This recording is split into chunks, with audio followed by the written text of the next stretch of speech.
this. Okay, so hello everyone. Good afternoon, everyone.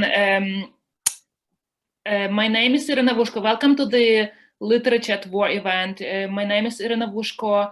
I'm an assistant professor of history at Princeton University, and it's my pleasure to basically host or moderate this event on the literature and war in Ukraine. This event is sponsored by the Princeton program in Russian, Eurasian, and East European studies, and we are very, very grateful for the program, for the sponsorship, and the current head of the program, who is Katya Privilova at Princeton as well.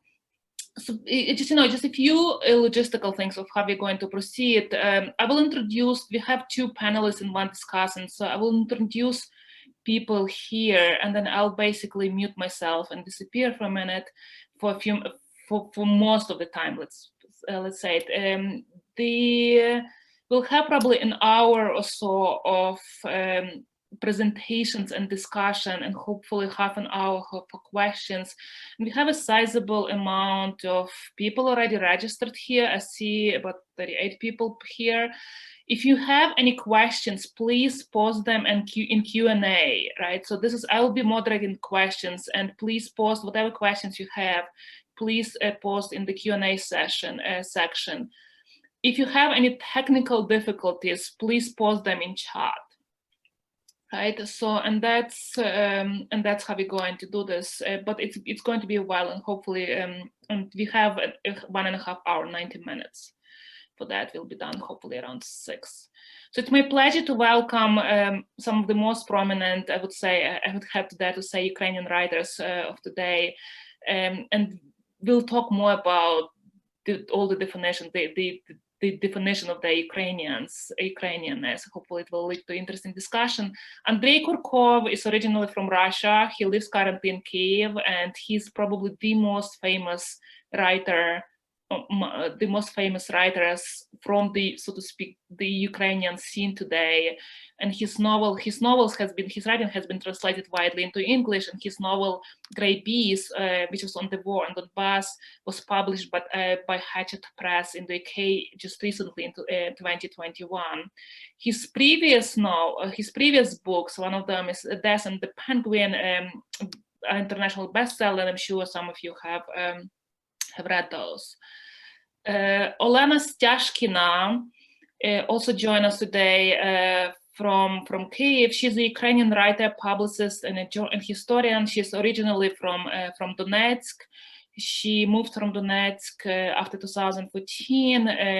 Her most recent bilingual novel, The Death of Cecile the Lion, Was Not in Vain, is published in Ukrainian, and I believe has been recently translated in English, and also draw on her personal experience as a person displaced by the war. And again, she's a native of Donetsk, but currently lives in Kyiv. So two people. I'm very grateful for you joining us. I know it's very late. I know it's basically late night in Kyiv, so I appreciate that. Our discussant is joining us from New York. Maria Genkin was born and raised in Lviv and has organized a lot of cultural initiative, mostly around Ukrainian things in the US, specifically in New York. She served on the board of Joseph Brodsky Foundation, and now serves on the board of the Razom for Ukraine, which is a non-profit organization works on Ukrainian issues in the US. And so the floor is yours. Maria will open up. With a few minutes of presenting the authors, and then they will take over. And then I'll mute myself for a second, and then I'll join you up later for the discussion. Thank you very much for now. Thank you very much, Irina, for this introduction. Let me just start my presentation. But fear not, even though it's a presentation, it's a very short one, and I just wanted to kind of show you some of the covers that are going to be coming. Maria, I just wanted to say a minute. Can you speak up or raise your volume? I can't raise my volume because I have, let me see. I don't know about other people, but I don't know whether it's me or... Can you hear me well? We can hear you. I can hear you well. Okay, then maybe it's me. Okay, never mind. Maybe it's me. Okay. That's okay. So my presentation is going to be quite short, but I wanted to show you all the covers of wonderful books that we have coming out.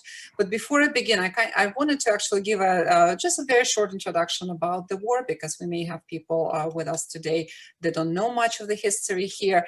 So the war between Russia and Ukraine started in March 2014 with the annexation of Crimea, and this was soon followed by military excursions into the East Ukraine and the occupation of Donbas. The war is actually now in 7th year, which means it's already lasted longer than the Second World War. And as the longer there is a war, or as long as there was war, there were poets and writers trying to make sense of that experience. And for sure, Ukraine is not an exception to this rule. Today you will meet two of the amazing Ukrainian writers, but there are many others. So my role here is actually to tell you a little bit more about Ukrainian literature that's coming your way about this experience. And it certainly takes some time to reach the English-speaking audience. So now, you know, in the 7th year after the war, we actually have quite a lot of the novels coming out this year, and a few that came out just recently. So if you're a reader interested to find out more about this experience, about the human experience of this war, or a teacher selecting readings for your class, there are certainly many titles that you can consider. So while I present the books to you, I also want to dispel some of the Russian propaganda narratives by showing you examples that really contradict them. So one of the narratives that you can hear from Russia quite often is that the East Ukraine is only Russian speaking. It's certainly predominantly Russian speaking, but a lot of the Ukrainian authors actually come from East Ukraine, and we're going to talk about it today. And the second narrative that we're going to try to dispel is that the Russian speakers need protection in Ukraine. And in fact, you're going to hear 2 native Russian speakers, and 3 if you count me, that think that they shouldn't be protected by Russia, they should be protected from Russia. So what I hope you also demonstrate is that there were a lot of writers in Ukraine that actually were forced by this recent war and by Russia's actions to kind of start reevaluate their relationship to Ukrainian and actually start writing in Ukrainian or speaking publicly in Ukrainian. So that's a very interesting process that's happening right now in Ukraine. So without further ado, poetry. Poetry always comes first. It's more immediate response to the events, and it truly captures the emotions of that particular moment in time. It also gets translated very quickly and gets published quicker than the prose. So we, because of all of that, we actually had a great collection of Ukrainian poets out since 2017 called Words for War. It's a beautiful book. Almost every Ukrainian poet of today is represented there.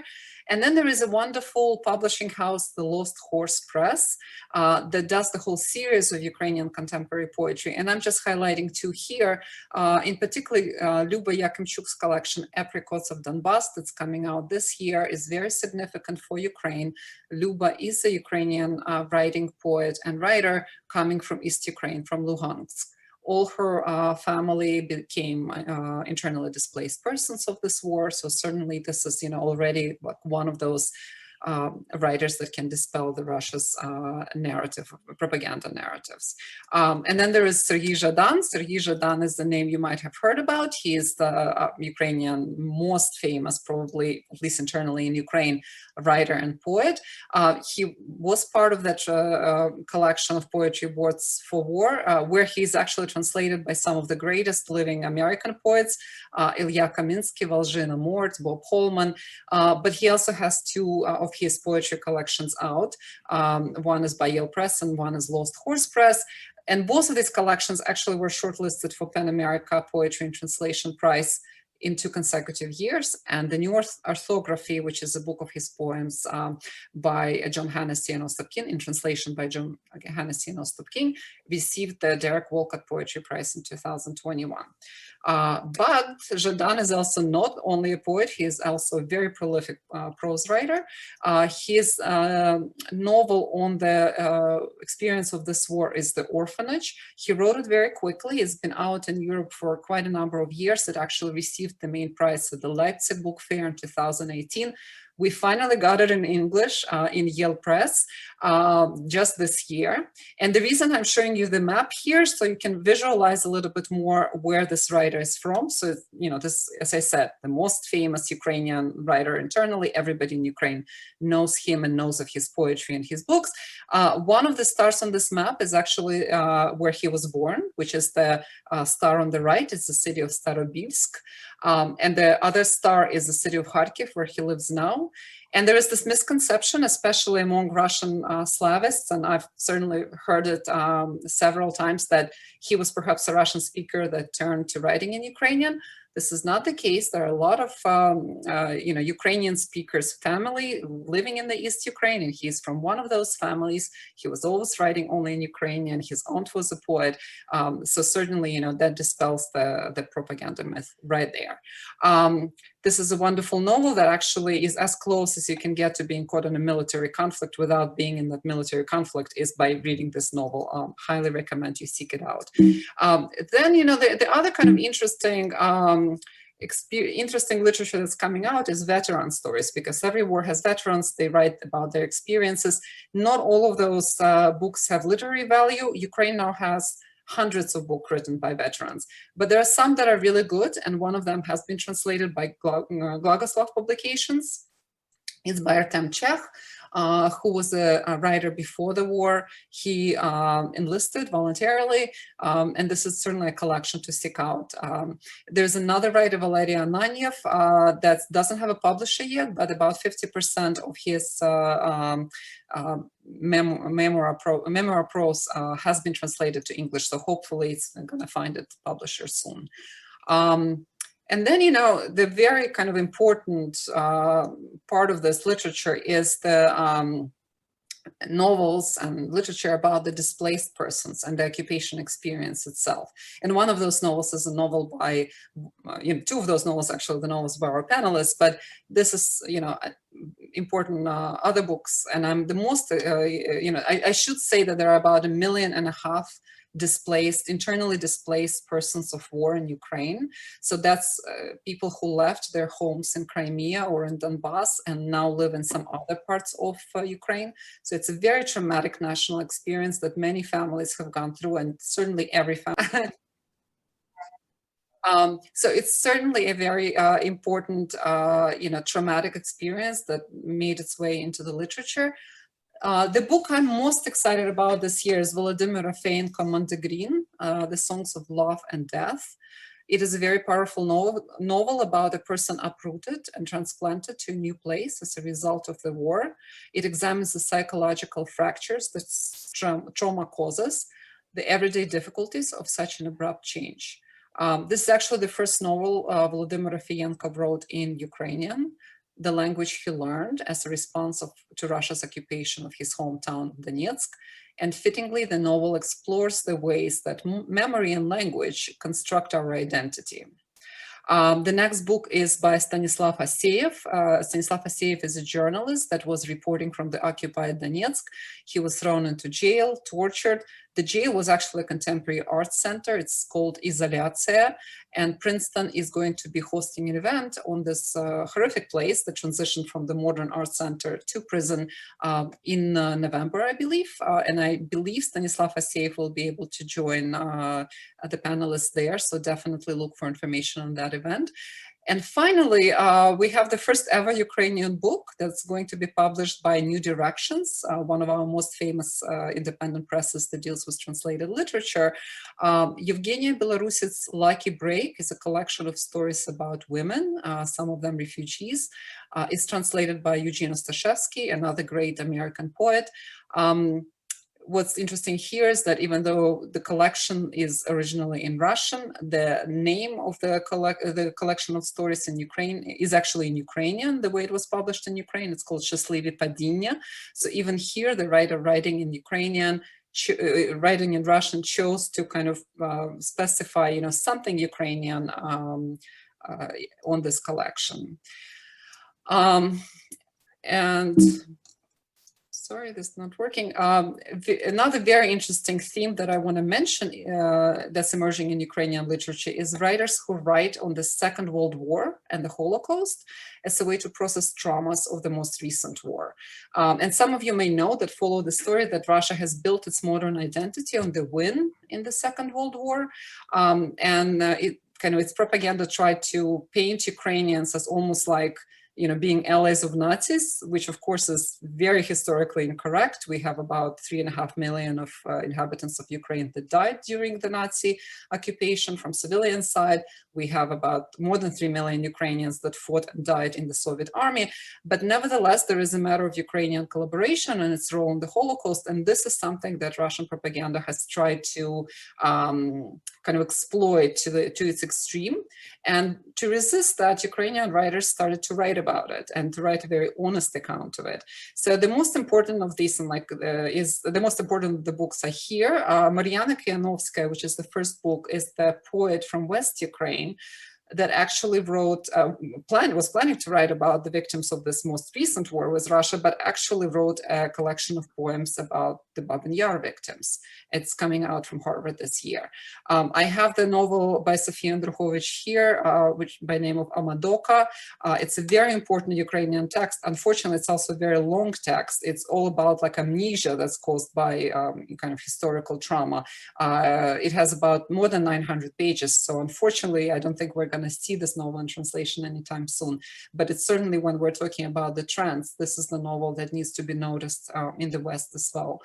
And then finally, we have a fantastic novel by Alexei Nikitin that draws on his family history. And his grandfather was a Jew that was sent as a spy by Soviets into the occupied Kyiv. And he recently uncovered more historical kind of information about it in the KGB archives. The novel is written in Russian, but it came simultaneously in Russian and in Ukrainian translation in Ukraine.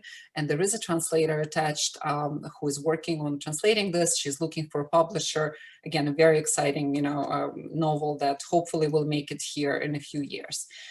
And then finally, we're coming to the books by our two panelists. You can see how they look. Irina already introduced Andrei and Olena. Andrei has, his American edition is going to be next spring from the Deep Vellum Press.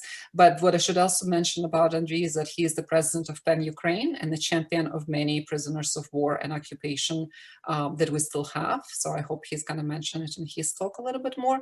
And Olena's book, which unfortunately is not yet translated, but it's probably one of my most favorite recent Ukrainian novels. So I think, it's just been out in Ukraine this year. I think the English translation is really only a matter of time. But because Olena is also a renowned historian, and she has, I believe, 3 nonfiction books out in Ukraine this year, one of them is actually translated to English. So I decided to just put it here for those that are interested. And what a surprise, it's actually about the Second World War and kind of, again, re-looking at that experience with a Ukrainian lens on, because we have to fight so much propaganda from Russia, about the Second World War in particular. So it's a privilege to have both writers here. I'm certainly very happy that I'm on the panel here with you. And with that, I stop my share and I pass the baton to Andrei Kurkov for his presentation. Oof. I thought there would be a question, but I mean, if you mentioned PEN Ukraine, first of all, I should actually say that PEN Ukraine is one of the most active PEN centers probably now in the world, and not without help of American PEN, because we have collaboration which lasts already several years, and we are running a lot of projects together. And of course, we are following what happens to journalists and writers who are arrested and sentenced in Russia and in the Crimea. In the list of the illegally imprisoned Ukrainian citizens, you can find probably more than 200 people now.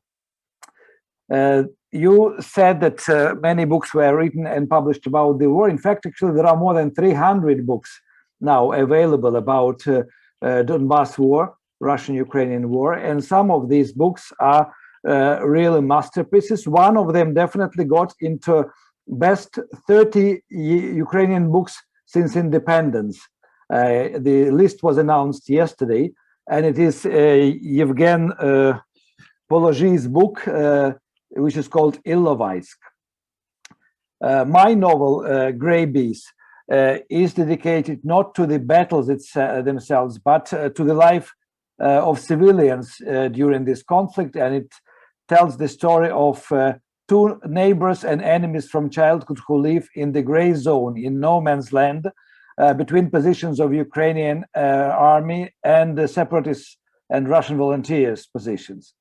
And the main character is waiting for the spring because he is a beekeeper, he is a retired miner, and he is waiting for the spring in order to take his bees for holidays to the mainland, peaceful part of Ukraine, so that the bees could have some rest and so that the honey would have not bitter taste of gunpowder. And I will not tell you all the story, all the plot, but the third part of the book takes actually my main character Sergey to annexed Crimea, where he wants to stay with his friend, Crimean Tatar beekeeper, without knowing that his friend is no more alive. And probably this is one and the only book which describes the situation with Crimean Tatars in annexed Crimea after annexation. I wonder actually why my colleagues, Ukrainian writers, don't write more about Crimean situation today and situation with Crimean Tatars, because I think the most dramatic events in reality should be, first of all, reflected in the literature, in the art, as well in the political journalism. Well, I think this is my presentation, and I am very happy that Deep Vellum will publish Grey Bees for American audience in March next year.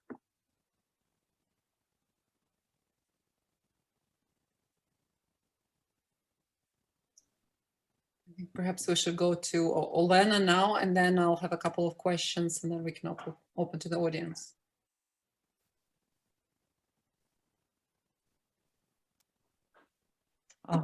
Good evening, good night, good midnight in Ukraine now, midnight. My English is not perfect, and I'm sorry in advantage. I wrote a text a week ago, and Dia Maria has corrected it, but any mistakes are my fault, and I'm sorry if. I would like to tell you about my novel. The title of my novel is Cecile the Lion's Death Was Not in Vain. But it is not about hunters and animals, at least not in traditional sense. In 2014, I lived in Donetsk and taught at the local university.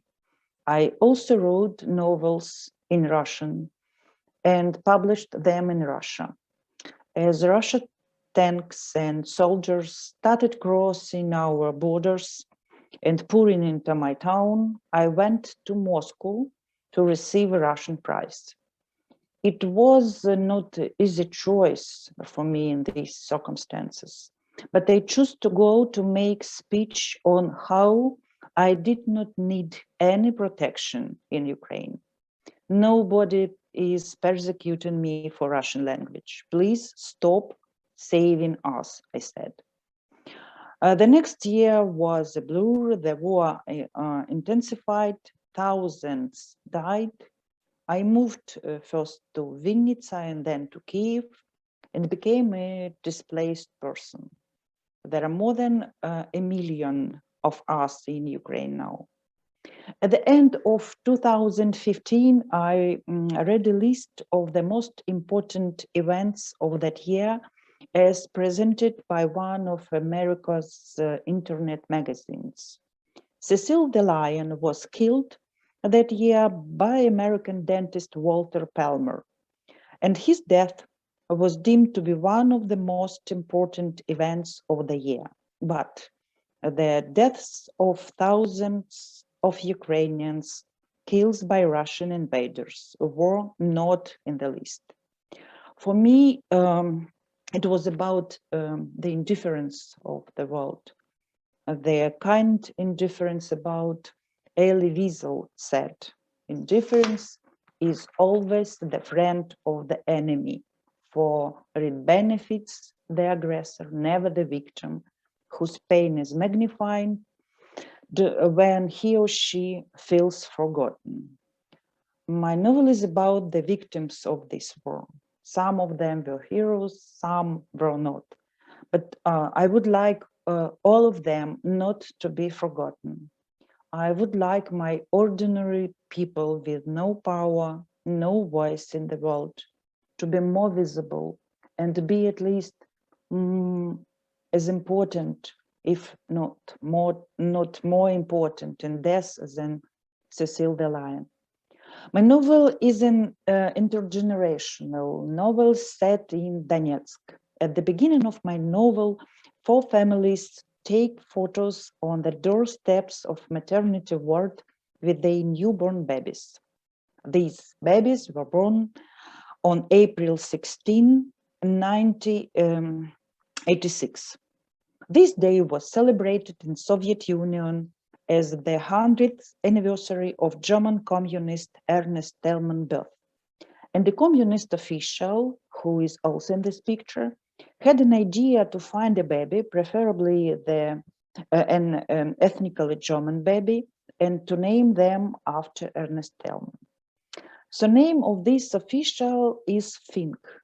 He is German, who was born in Donbas, and in spite of a more or less successful career in the Communist Party, he always felt like a stranger or outsider because he had to hide his German heritage. One of the children in this picture is born in the ethnically German family, and Fink wants to protect this child from feeling like an outsider. He wants to give the child a sense of identity they can be proud of. He proposed to name the baby from an ethnically German family, Ernest Thälmann. Parents reject this idea because they do not want to sell the name of their daughter for any goods offered, even though a flat that Fink promises to them sounds attractive.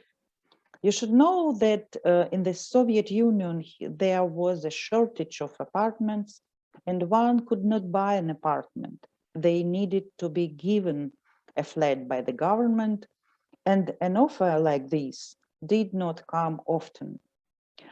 And even though this family refuses, but Fink's idea was already approved by the district communist committee, and he had no choice but to make this happen. He offered the name of the German communist to the other 3 families who gave birth on the same day. Fink promises them not only goods, TV set, carpets, flats, but a future with a new opportunity. At least he thinks that he promises them the future. It was widespread practice in the USSR when naming children in honor of the communist or Soviet heroes or leaders. Parents hoped for good careers or small privileges. In early Soviet time, the naming in honor of Stalin was an act of demonstrative devotion and therefore a guarantee of safety. In the late Soviet time, this practice was not widespread. However, 2 families agreed to this deal. They did not pause to consider if Fink was the devil tempter or guardian angel. Fink has also not thought much of his role. As the story goes, one newborn boy gets the name Ernest, and one newborn girl gets the name Thelma. But the Soviet future ceases to exist. The Soviet Union goes through a very difficult economic depression and then falls apart. Communist ideology is not longer taught in schools. Fink feels responsible for all 4 families and stay with them as a surrogate father or grandfather for a long time. He helps, advises, cares for children, and therefore he becomes a glue connecting different people into a family. Almost again they will, 4 families, adults and kids become very close. They celebrate together children's birthday, and they live through hard times together. They change jobs and occupation, earn and lose money, brag about their achievements. Kids grow up, fall in love, quarrel with parents, and find their own way. They stay together as family from the beginning to the end of my story in 2020. I hope they will stay together after my book ends. Parents and children survive the difficult 90s, but then start living better in 2010s. My characters were not always good people, but they were also not bad people. Sometimes they were funny and kind, sometimes they were disgusting and indifferent, but during all this time, they do not know who they are, where their roots are, and who were their ancestors. They do not know because they do not want to ask. But even if they wanted to ask, there were not any people who could answer. One of my characters gets to know that her grandmother was Polish only after her grandmother's death. And even then, she does not discover the full story, as she was from Poland, but she was one of those Lemko Ukrainians that had been forcefully relocated to Donbas after the Second World War and the Yalta agreements. The other characters, four or five, will never know who their fathers were. Ethnic German Lischke does not speak German. Ethnic German Fink starts to learn his native language when he is 70 years old. There are also magic characters in my story that actually have a better sense of their identity. Like Neil Gaiman's Old Gods, they are not very strong, but not because of people stopped believing them. My protagonists have never believed they deserved any gods. One of the local gods is Shubin. He is like Tommy Knocker. He is not kind and somewhat unpleasant. But sometimes Shubin coughs warning about the catastrophe in the mines. Shubin is a Russian speaker, and Baba is a woman, and she speaks Ukrainian. She is curious and willful, kind hooligan. Baba helps if she wants to. At the end of my story, she wants to help Shubin to study the Ukrainian language. Identity is important for magical beings in my story too. As you see, language has an important role in the novel. From 1986, when the novel starts, and for decades after, my characters have been Russian speakers, more exactly Soviet speakers. The Soviet-Russian language was very comfortable when they tried not to ask, not to feel, not to be. It consists of trauma, silence, fear, ignorance, timeless oblivion. That is why it seems that my older characters, fathers and mothers, do not live but go with flow and are only feeling their way like blind people. And sometimes this new post-Soviet life with freedom and open world, good food and opportunity for change give them something like pleasure, joy, and hope. Slowly, but they learn to breathe the air of freedom. Unlike the older generation, young boys and girls are riskier, more informed, more open. They love their parents, but feel abandoned. They watch American cartoons. Chip and Dale, Uncle Scrooge, Lion, Simba are more kind, more relatable than parents who only themselves learn to live in a new world. They are no longer Soviet people, their parents were, and the language also changes. The younger generation chooses to speak Ukrainian. My novel is written in two languages. The story starts in Russian and gradually becomes Ukrainian as the characters come to embrace their Ukrainian identity. Even the protagonist who fled to Moscow asks to translate his letter into Ukrainian. My story could be a family saga if it weren't for the war. The war is a key point of my novel, and it is a pivotal moment, not only my story, but for Ukrainian history. Unlike the global political community that mostly expressed deep concern but did nothing, my characters understood that this is war, not civil conflict, not separatist movement. It was and still is war. There were Russian invaders, Russian troops, and special forces soldiers. And yes, like the whole world, some of my protagonists want to be blind and deaf and not notice them. They did not want to recognize the fact of Russian aggression. They wanted to see well-armed Russian soldiers as brothers. They did not believe that brothers could shoot at them.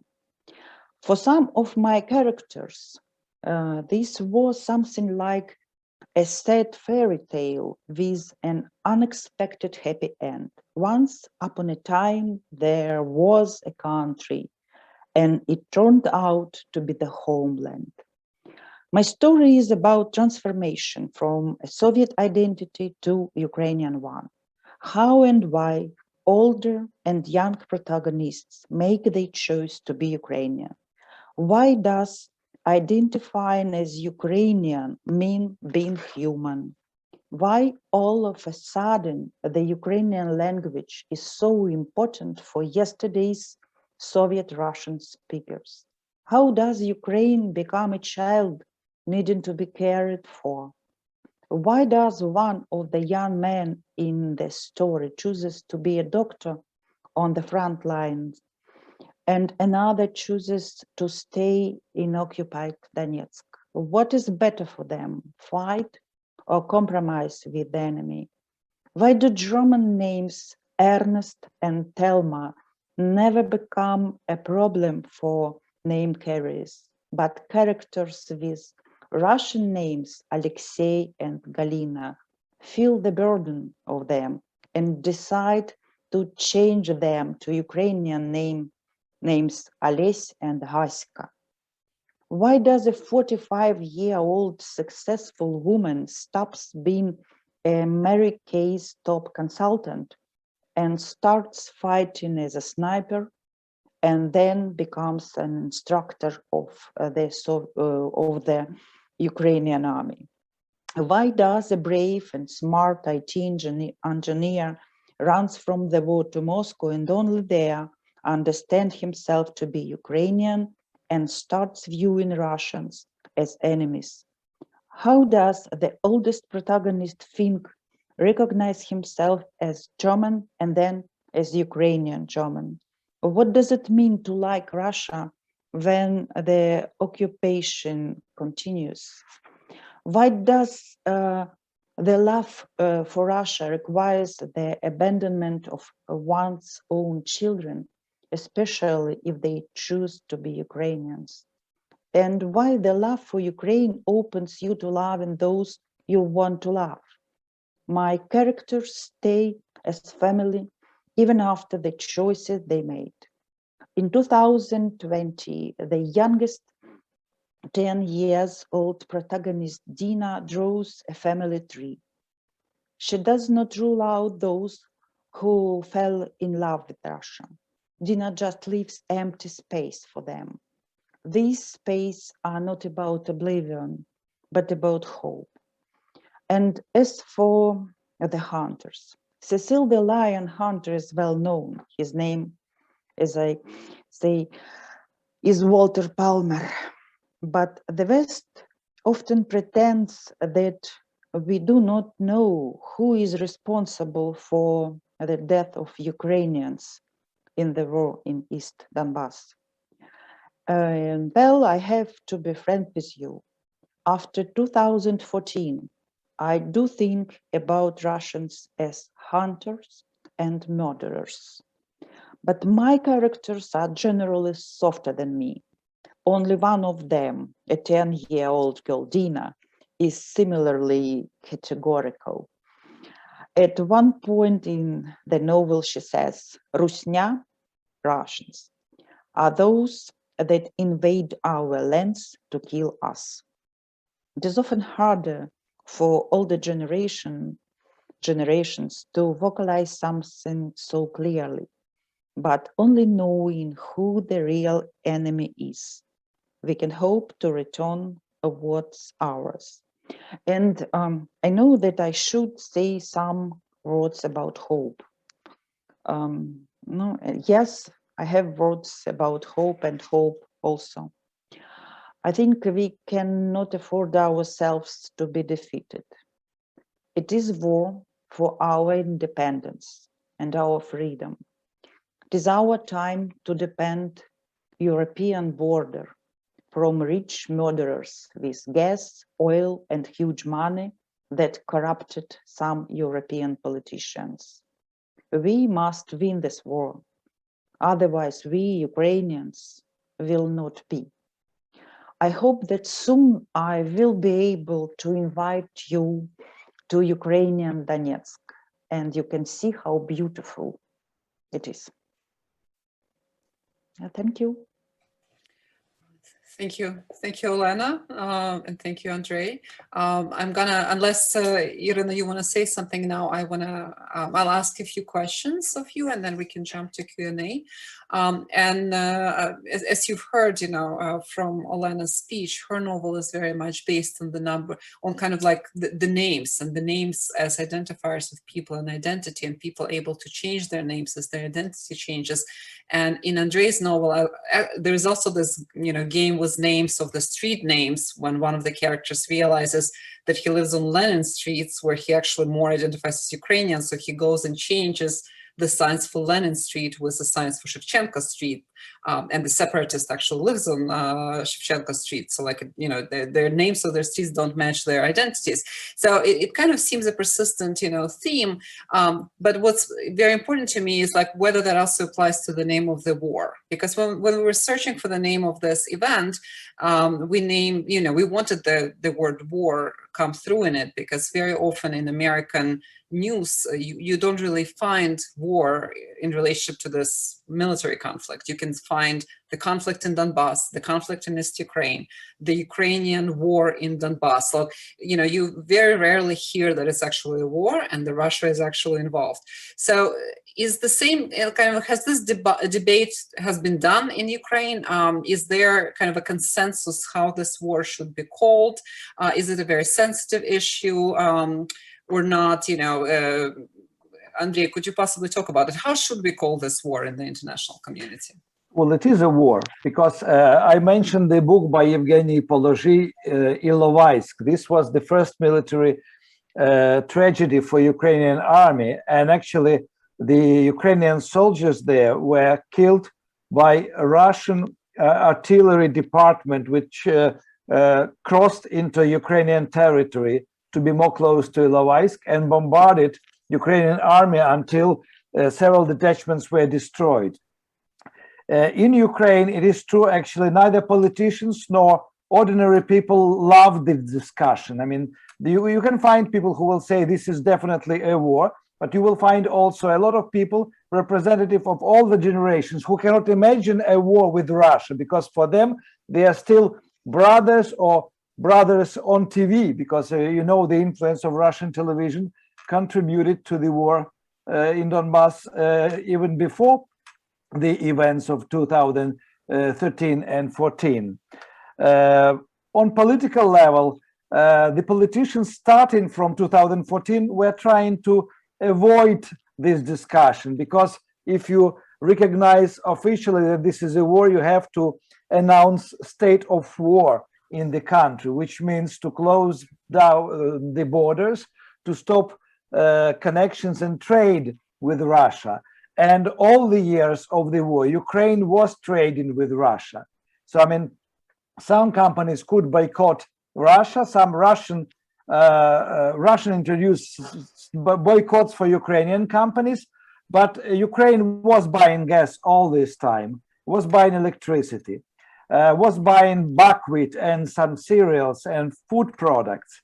And so I mean, it's a very hybrid and strange situation when you have at the same time war and trade, war and so-called cultural interferences, when Russian pop stars and rock stars are still doing tours in Ukraine, and Ukrainian pop stars are trying to earn money in Russia, although they are criticized heavily on Ukrainian territory for this. But then there is a very long-living argument that the art or the arts is not about the war. So, I mean, the art exchange should go on, the human connection should remain. So,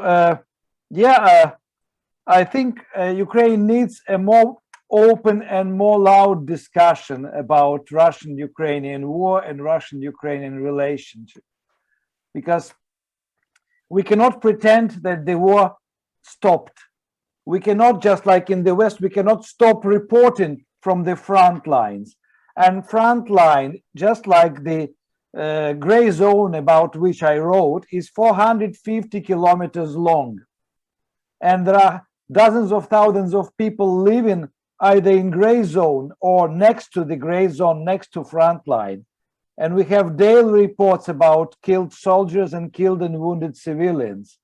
And yesterday, another soldier was killed and another soldier was wounded on the front line. So this is a war. And we know from where the ammunition comes. So there is no doubt about this question or the answer to this question. Yeah. Thank you. Yeah, Olena. I would say that there is no debate, war or not war, in my community, in community of volunteers, warriors, and displaced persons. We saw Russian soldiers in 2014 and 2018. We heard Russian accents of Russian language, because Ukrainian Russian and Russian are different language, different accent we have. We know, we see it now. We see Russian artillery detachment, Russian tanks, Russian curators of local authorities. And that's why for us, it is war, it is Russian aggression against Ukraine. And I think that for Russia, it is something like convulsions of imperialism. And for Ukraine, this war is the war for independence. But I would like to emphasize that it is not civil war. It is not civil conflict. And yes, there are some people who want to live in Russia. It was the same way in the United States in 18th century. There were people there too who were sincerely devoted to English crown, yeah? But those was the war for independence of the United States, not civil conflict. And situation in many cities, Slavyansk, Kramatorsk, which was liberated from invaders in summer of 2014, is a good instance for this way of thinking. The nature of civil war does not give opportunity to recognize defeating. In civil conflict is usual continuous as guerrilla, but it is nothing similar we have in these liberated cities. For example, the distance between occupied Donetsk and Ukrainian Mariinka is 5 kilometers. Russians shoot to Mariinka once a week, or maybe even oftener.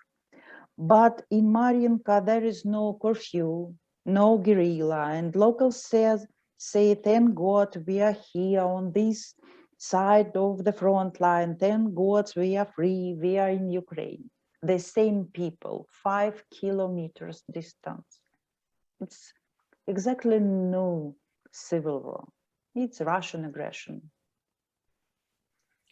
Thank you very much. That was a very clear answer. And I want to kind of take off a little bit from what you said and ask, maybe can we say that this war is a post-colonial war? And if it is Russia trying to get, it's kind of the land, is it a land grab, or is it more about Ukrainians identifying something other than Russians? Because historically, Russia used to say kind of the big imperial narrative was that Ukrainians are Russians and the Belarusians are Russians, and then Russians are also Russians. So it's kind of was this idea of building a large imperial nation. So is this aggression based on the mere land grab, or really more of like this quintessential idea that there's a different identity at stake? Andrei, I don't know if you... Okay, well, it is definitely post-colonial war, and Russian politics is quite clear and is going on already for 2 decades. I mean, it started with Transnistrian conflict in Moldova. So, of course, Russia wants to retain lands and people, and to make these independent countries handicapped or being perceived as handicapped countries by others, they grab a piece of country to show that the country has an internal problem. I mean, the so-called internal problem of Moldova, Transnistria, is the ex-military ammunition depot of the army number 14 of the Soviet army. So, I mean, it's very interesting that actually the depot, the military base of the army number 14 became the independent territory on the territory of Moldova from Moldovan government. The Ingushetia and Abkhazia, taken away from Georgia, were meant to make Georgia handicapped country and unappealing for any kind of international cooperation for NATO. And the same, I mean, when I think Russian politicians realized that they are losing Ukrainians in Ukraine, they wanted to break a leg, Ukraine's leg, so that Ukraine could not walk away towards European Union. Ukraine is capable to walk also with this handicap, but generally it is an attempt to retain the myth about greater Russian empire. And of course, with demographical problem that Russia is facing, they are calculating their potential population which lives in independent countries around Russia as their own. So without change of the politics in Russia, I think there will be probably more problems. And what is happening now with Belarus is a good example, actually, how Russia can sort of take back as colony ex-Soviet republic and just break the bones of the nation by either compromising the political elite of Belarus or just buying out their political elite. I agree with Andrei. I think this war is post-colonial war or even classical colonial war, because Russia is the last empire in the world. Kremlin does not only wage wars for rebuilding old status, but Kremlin imprisons other nations inside its own borders. There are Tatarian, Chechens, Bashkirs, and others. Besides that, I think Moscow has a long time practice to save people and whole states. But in all this case, anyone did not ask to do that. In this way, in 19 1939, Stalin with Nazi, with Hitler, saved Poland from Polish. In 1956, Khrushchev saved Hungary from westernization, and Brezhnev in 1968 saved Czechoslovakia. Putin saved Ossetia from Georgia, and so on. This war shows what does it mean to be saved by Russian troops and therefore to become a Russian colony. And I would like to say about it. Now Donetsk as well as Luhansk and other occupied cities are Russian colonies. We must understand it. The locals live according to Russian law. They earn salary and pay in shops by Russian money, by rubles. 2 years ago, Kremlin started to compel locals, residents taking Russian passports. And then Russians forced local residents to vote in Russians' elections. Ukrainian schools are closed. Protestant temples are closed or ruined. Evangelical churches are banned and priests are arrested or even executed. And in 2014, Ukrainian book of a lot modern Ukrainian writers, for instance, Oksana Zabushka, were withdrawn from libraries. And some of them, books about Holodomor, for example, were burned on the square. Now, human trafficking, the most widespread way to make money. And there is infamous, terrible concentration camp, Izolyatsiya. I do not want to tell all details about torture, sexual violence, and murders happened there. I strongly advise to read the book of Stanislav Aseev, In Isolation. He described it very well and very precise. It's a terrible book, but I want to read it, to read it. Thank you, Olena. And once again, Stanislav Aseev and that whole, Izolyatsiya story will be discussed in another event, and definitely, think that people should attend that one. I also want to remind you, to kind of add to what you were saying, is that just recently the Memorial Foundation in Moscow was overrun by police when they were screening the film on Holodomor, on the Ukrainian, artificial famine. So definitely, this trend continues even now. And my very last question, I'm sort of running over, and I want to open it to everyone else, but I think it's such an opportunity that we have two kind of originally Russian speakers, that really could be considered, Ukrainian writers on the panel. And the third writer in the same category is Vladimir Rafienko. And I once heard him say that the Ukrainian language is the question of national security, which I think is so poignant that the Russian speaker and formerly Russian writer would say that. So I want to pose that question to kind of both of you, especially to Andrei, who many people may not know actually was born in Russia, from all places. So do you also consider that the language, the Ukrainian language, is a question of national security? And how should that Ukrainian, quote unquote, is there a problem with, with languages in Ukraine, and how should Ukraine kind of deal with the Russian language still being prevalent for a big part of the population? Is it even a problem? Well, it's a serious and separate topic, but I totally agree with Vladimir Rafienko. Without Ukrainian language, Ukraine will not be independent.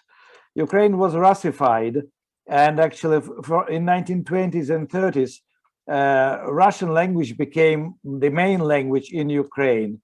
Only after the Second World War, when Ternopil, Western Ukraine, became part of Soviet Ukraine, Soviet Ukrainian Republic, the local inhabitants actually were fighting back. They didn't want to be Russified. They had to learn Russian, but they kept their Ukrainian. And from the western, actually, part of Ukraine, the resurrection of Ukrainian language culture started after independence or just before the independence of 1991. With the Russian language speakers and Russian language literature, it's not an easy situation, because when you know what was happening and what is happening now, especially if you take into consideration Russian aggression in Ukraine, and you keep on writing in Russian, you are trying sometimes to be not very loud and not very noticed.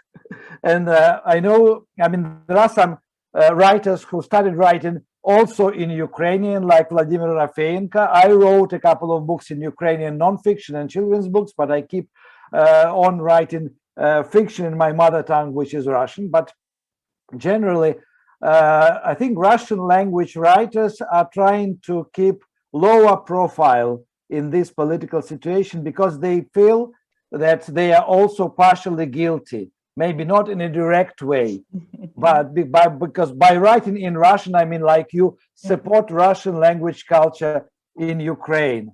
And of course, I mean, we have a large audience which is used to Russian language, but Ukrainian language is retaking its positions, retaking the territories. And I remember my own sort of evolution. I speak Ukrainian fluently, and I always was running my presentations and discussions in Western Ukraine in Ukrainian, in Kyiv in Russian, in Eastern Ukraine also in Russian, and in the South. And starting probably from 2005-06, from the Orange Revolution times, somehow I switched to running my events in Ukrainian language in Kyiv, and then also in Kharkiv, in Odessa, in Dnipro, in Zaporizhia, where majority of population speaks Russian. But the audience didn't protest, because I mean, I think they also realized that this is actually the language of the future Ukraine, and we, even if we don't use it in daily life, we must support it. We must support the new generation to turn it into speaking Ukrainian language, because I mean, the famous phrase of Putin that Russia stops where people stop speaking Russian. I mean, it's quite an ominous and a very aggressive statement, which makes every Russian speaker in the world, even in New York, in Brighton Beach, or in California, it makes them to feel responsible also for what Putin says. And I mean, he refers to them, he refers actually also to me, even if I hate him and I don't accept today's Russian policy. So I mean, it's not psychologically easy situation to be in, but you have to live with it. Mm-hmm. You have to live with it. I mean, like some Germans and Austrians have to live with the fact that their grandfathers were Nazis.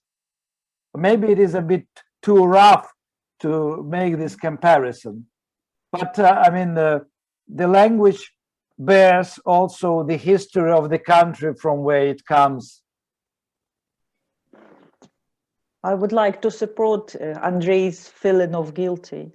I feel guilty when I speak in Russian. Yes, I feel myself like traitor, but as historian, I write my book, my research in Ukrainian during 3 decades, maybe. But as ordinary woman, I watch my dreams and nightmares in Russian. In my day-to-day life, I am a Russian speaker, and my son and my daughter and my husband. But now I understand that my words of love are in Ukrainian. And I strongly support the statement of Vladimir Rafienko. And I started to think about this position in 2014, when my friends and I tried to find a safe way to flee from Donetsk. At those time, Russians were shelling our city, our roads. They were stopping cars. They could shoot, beat, rape, because we were Ukrainian. We are Ukrainian, because we had the Ukrainian flag in the car, or we listened to Ukrainian music in the car.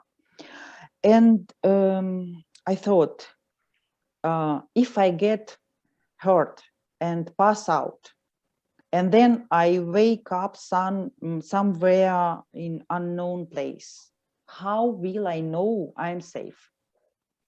It was a very important question for me. And my answer was, only if I will hear Ukrainian language, only this way I can understand that I am safe. I think that Ukrainian language is not only a matter of national security, but it is a matter of personal safety and freedom. And that's why my novel is in 2 languages. That's why my novel is about transformation, my personal transformation from Soviet speaking to Ukrainian language. It's very important for me. Ukrainian language is about freedom, is about security, is about dignity.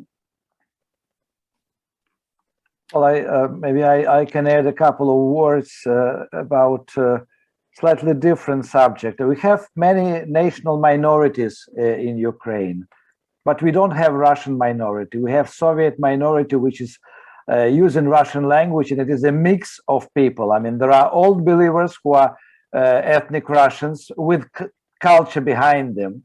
But for most Russian speakers, I mean, they are not representative of Russian culture like Ukrainian Hungarians are representative of Hungarian language and Hungarian tradition. So this is an issue because, I mean, I'd like Ukraine to have a proper Russian minority, which could be like a community with the same cultural background and approximately the same political views, etc. But we don't have it.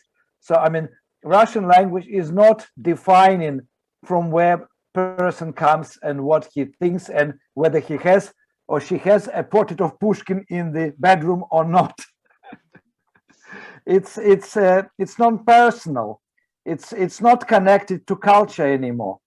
Mm-hmm. It's lingua franca from the Soviet times. Okay, thank you so much to everyone, and it's I feel like it's a great discussion, and of course I'm not the judge here because I was partly responsible for putting it all together. But we have 20 minutes left for questions, and we do have some questions from the audience. And I'll just start with very technical questions. People are asking whether if it's possible to buy books in the US, both in the original and then in translation. Maybe Maria will have an answer for that. Yeah, it's a very quick answer. Yes, it's possible. And if you want to know more, the reason I'm here actually is because I organized the Razom book club, and you can find us on Facebook. And we often kind of discuss where my books can be bought and order the books, from authors and from publishing houses. There is also a website you can order from. And the books in English obviously are available at least on their publishers' websites, but also on Amazon and in some bookstores you can put orders in. So yes, right now it's much easier to find books. I mean, definitely in English, the books that are translated in English. And I think the recording, people ask about the presentation. So the presentation should be online at Princeton Peers, the program who is sponsoring this event. website, and those of you who are basically tuning in should see the link, and should be able to see the recording, and hopefully you'll get the books as well.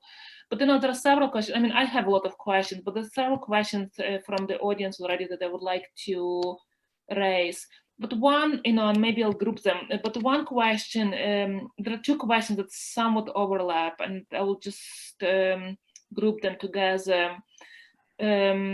One is from Eugene Linetsky, and I apologize if I mispronounce your names. Did and if it did, have the relationship with Russian counterparts as an author changed since 2014? This is the question to the author. And a similar question, kind of overlapping question from Maria Horuny. Do panelists feel pressure from the Russian literature community? Mm-hmm. Yep, it's. Well, I mean, I can start. I have very few contacts left now with my Russian colleagues. We are still friends with Vladimir Sorokin and several more writers, but generally, I'm not following what is happening now otherwise in Russian literature. And I know that I was some years ago announced a traitor of Russian culture in one of the newspapers. So my books are not on sale in Russia. So I am detached from there. No, I mean, this is also about the, what you call it, pressure. It's not a pressure, it's just like being absent.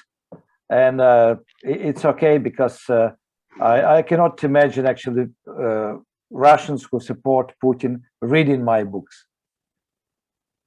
That's all. As for me, in 2014, I stopped my relations with Russian friends and Russian authors, and it was my choice. And I think our relations are not safety for them and unpleasant for me. I wait for they will wake up and will see, will think about us in other way. But if they will not, it's okay. Thank you. And there is another question here from Alexei Ladokhin. Great discussion. I'm curious, I'll read, and because it's a longer question. I'm curious to know what the panelist thinks of rather controversial idea of reclaiming Russian language of Ukrainians and not allowing Russia to control the language narrative, basically creating a separate identity of Ukrainian Russian language. Well, I was the supporter of this idea and published several interviews and articles about this some years ago, but then I gave up because I realized that, for example, the Slavists from Kharkiv University were strongly against it. They wanted Russian language to be controlled from Russian Academy of Science. So, I mean, there was not enough, I think, enthusiasm among Russian speakers, especially philologists in Ukraine, to work on it, because in fact it would be very easily done, because you just need an office in somewhere in a research institution to fix the differences between Russian and Russian-Ukrainian, and turn these differences into rules. Because I mean, it's a long way when one language becomes two. I mean, like American English and English, and etc. And it is possible, but it won't be probably supported, and it will probably create more tension than harmony. So, because then you will have also people who will be against it and for it in Russian-speaking community. So, I don't think yeah. I agree, and for me, this is not good time for this discussion. And now we should depend our Ukrainian language and Ukrainian identity. And I do not want to be involved in this discussion because this discussion is dangerous, because our Russian enemies want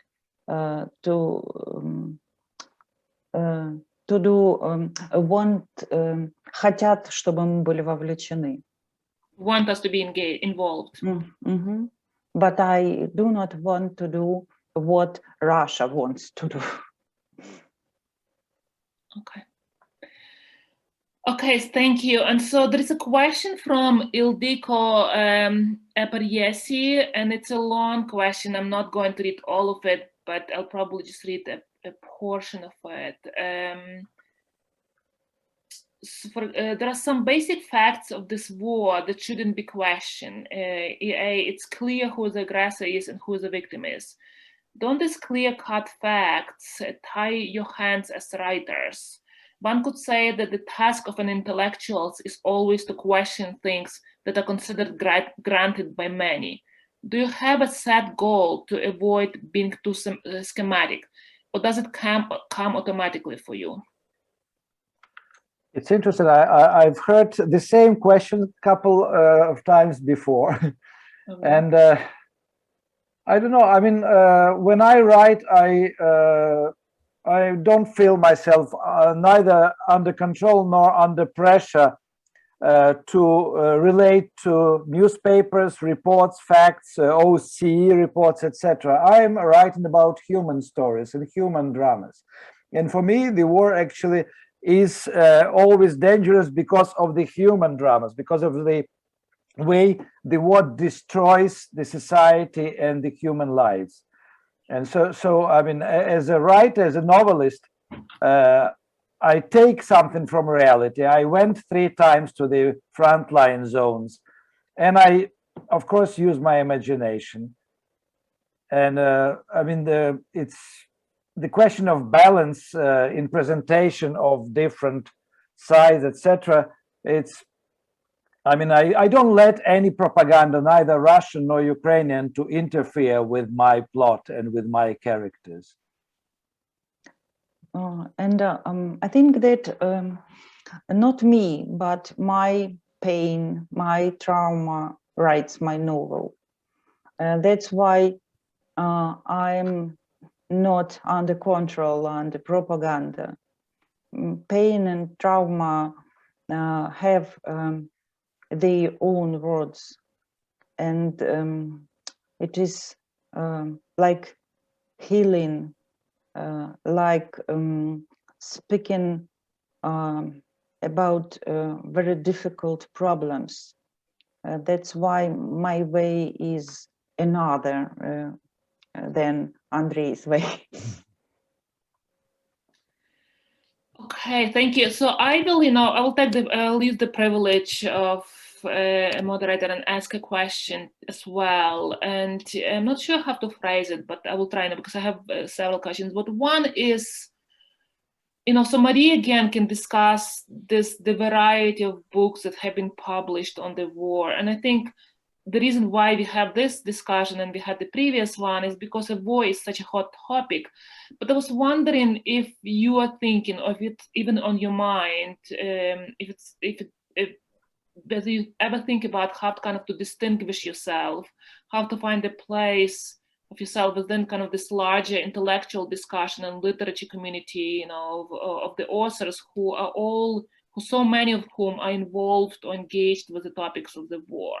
Like in other ways, aren't you, do you ever think about whether actually your book will make it in the long term, or was it going to be just one of those books that will be recycled, right? But someone else will make it.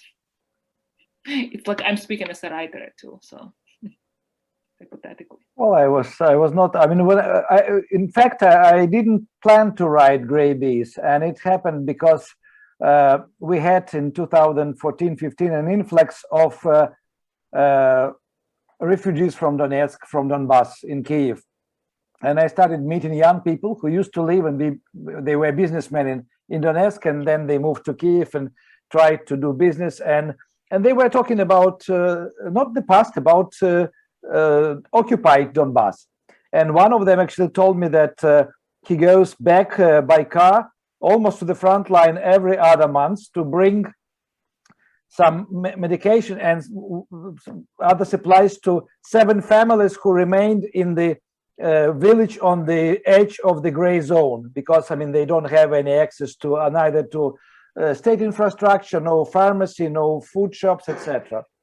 And actually, first time I heard from him about the life in gray zone, and I realized that gray zone actually is the reality of every war, and especially of the war in Donbas, where the front line is so long. And that's why I wanted to write this story. So I was not thinking about how it will sell, and I was not thinking about who else wrote something about the war. In fact, actually, when the book was published, it was not taken very, I would say, tolerantly by some critics, because they said you don't have Ukrainian armies as army soldiers as Superman fighting nasty separatists. Why you wrote about useless people who don't want to leave their village in the gray zone? But I mean, for me, it was important to write this book, and I wrote it. And after that, I wrote 2 novels already about civil war in Russian Empire or Soviet Empire in 1919. So I mean, the war of 1918, 1921, what was happening in Kyiv at that time. And I still actually write about this now, historical events. So I didn't become the writer about war. I mean, I had my pain. I sort of transformed this pain into the book, and then went on writing about other subjects. Olena.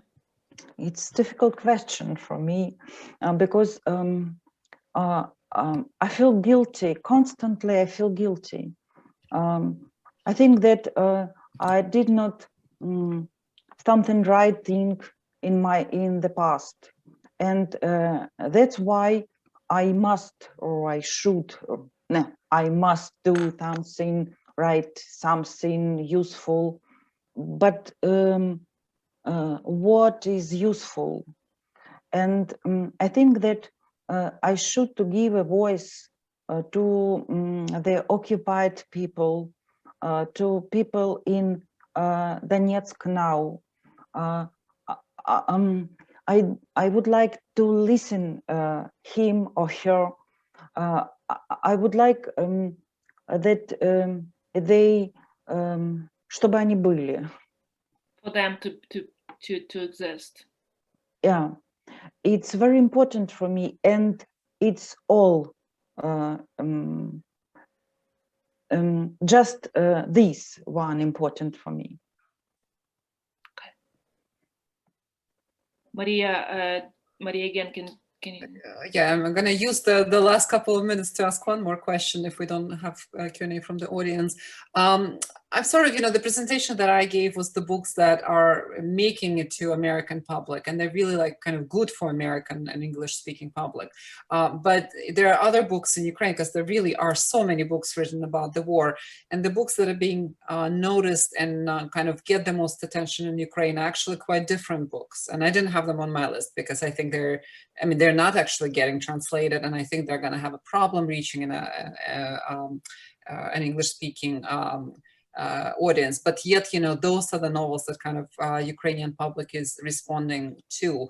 And I think I'm not going to name the novels and the writers. I think you know which ones I'm talking about. Why do you think there is such disconnect between kind of like what the world audience can read and understand, and what the people in Ukraine kind of tend to read? And because, a lot of these novels, like Volodymyr Rafieyenko's, for example, was unfortunately not very well read and very well noticed in Ukraine, which is kind of like my personal regret. But, is there any explanation? I'm sorry, I don't know what's happening. Is there any explanation why there is such a disconnect between those two words? Well, I can probably give one of the reasons. most of the books about the war are written by war veterans and volunteers, and they are written for their friends and for friends in battle, sort of for other veterans and volunteers, and they get together very often. They attend each other's presentations and they discuss it, and they treat it almost as real history events. I was in Odessa for one of these presentations where people who participated in different battles were discussing what one of the veterans wrote about it. So I mean, it's like club literature. It goes slightly further.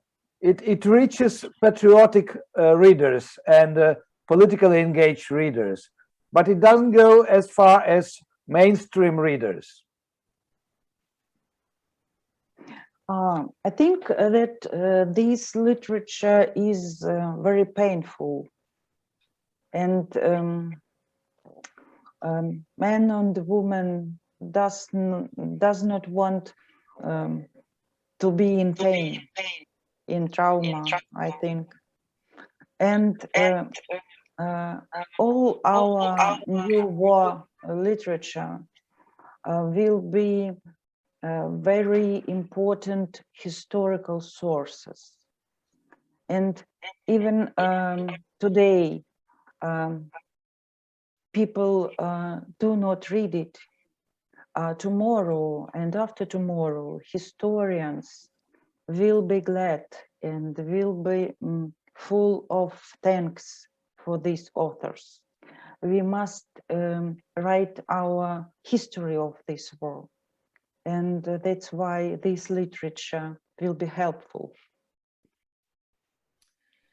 Okay, thank you very much. We will wrap up on this point. I think it's a nice, kind of good point for us to conclude. And I would like to thank all the panelists, Maria Genkin, first of all, for bringing the people together, because that would not have happened without her, and I'm very grateful for all the efforts. And Andrei Kurkov, I mean, I've learned so much, and from both of the authors, I have to say, I'm supposed to be part of this kind of circle, but I just feel like I'm almost don't belong there. It's a lot of things happening that I'm not aware of, and so I've learned so much.